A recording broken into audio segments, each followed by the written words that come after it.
Good morning sa inyo guys, wala mo ng trabaho sa barko for today's video.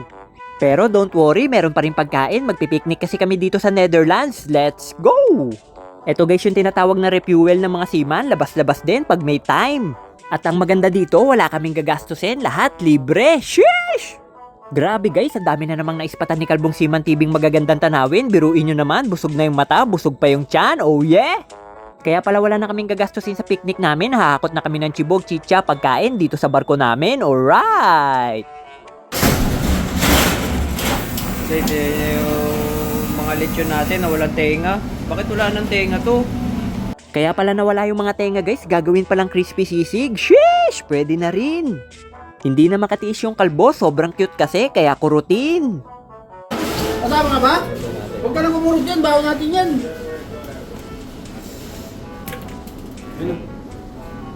Ready na yung mga pagkain natin guys, salamat kay Mayor kaya lalabas na tayo ng barko, let's go!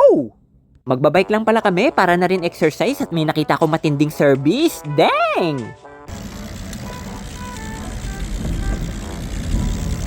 Tingnan mo guys yung gamit niya oh, naka-skateboard lang yan oh, nadi-motor oh. Meron tayo? Oh sige, bilisan mo nga. Todo yan, makakaahon yan. Makakaahon ba yan ang tanong? Yun na malaking question mark guys, marami kaming tulay na dadaanan bago makarating sa paraiso kaya tignan natin kung tatagal ba yan. Unang tulay mga 50 feet above the ground, uy English yarn. Pangalawang tulay sakto may dumadaan pang barge.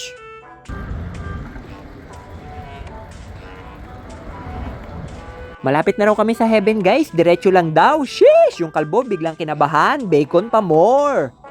At doon sa harapan, meron ako nakitang naglalakad, mukhang kababayan, alright! Guys, meron naglalakad doon. Ayun o, nakikita niyo yung naglalakad. Wala na siyang skateboard guys. Nalobat.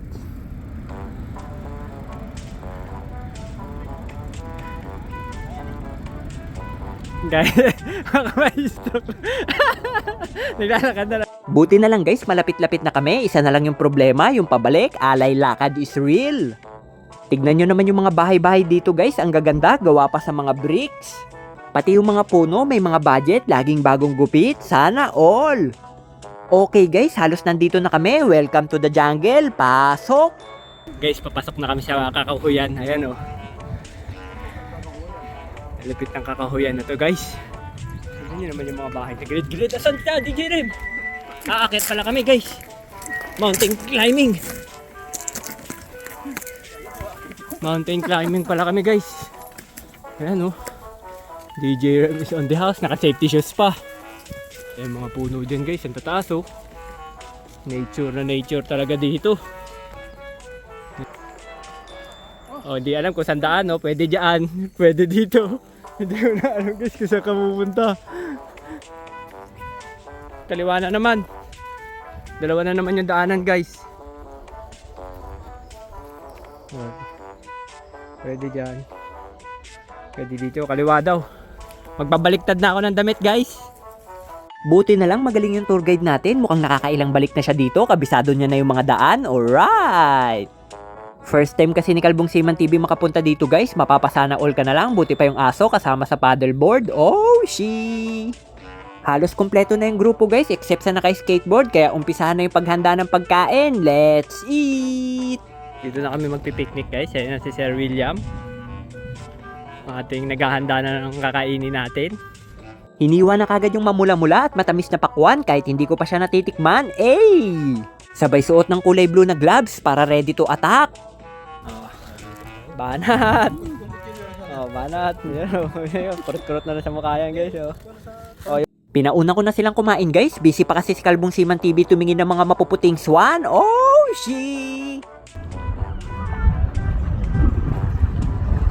Ang ganda ng swan, no? Guys, ang ganda ng swan.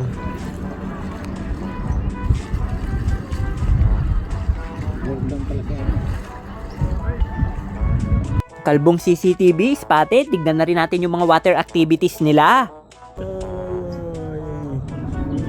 Nagtitricks pa guys. Ayan na, oh, tumatalon ba oh. Talon pa isa. Talon pa. Bilis pa, lilit po yun. Ayun! Ito naman yung trip ng mga Pilipino guys, pagkain pa rin, manguha ng tulya. Baba mo. Yung kawa nila. Tulya. Ayos talaga maging seaman guys, nakakapasyal na ako sa buong mundo, dollar pa yung sinasahod ko. At update dun sa nasiraan, 4 hours siya naglakad, kamuntikan pa siya maiwanan. See you ulit next vid, babayu!